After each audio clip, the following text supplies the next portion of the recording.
Du skal vælge samfundsfag, fordi det er det fedeste fag, og fordi så kommer du til at forstå verden omkring dig. Samfundsfag, der er 3 hovedområder, og så skal man også have noget metode. Og det første hovedområde, det er politik. Her arbejder man selvfølgelig med, hvad de forskellige partier er og står for, og du kommer til at arbejde med, hvordan Danmarks politiske system er skruet sammen.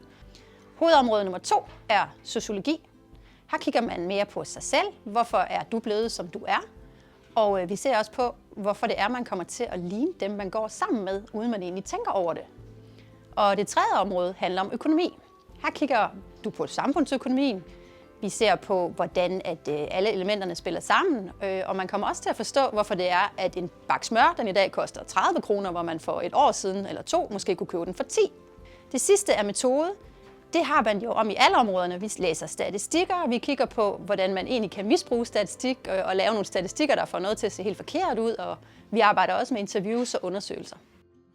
Hvis du ikke ved noget om politik, så kommer du helt sikkert til det. Man behøver ikke at læse støvede gamle aviser. Det kan også være helt fint, hvis du henter en nyhedsapp eller bare en gang imellem lige ser en TikTok-video om nogle nyheder.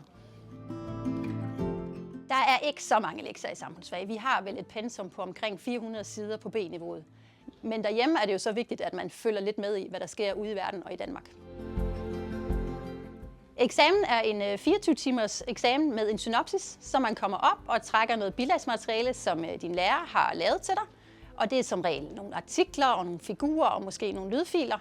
Og så skal du gå hjem og udarbejde en problemformulering og nogle spørgsmål, og så kommer du op og fremlægger om det. Du er inde til eksamen i cirka 25 minutter, og din lærer og censor voterer i cirka 5. Så alt i alt er der 30 minutters eksamentid. Var det bare det?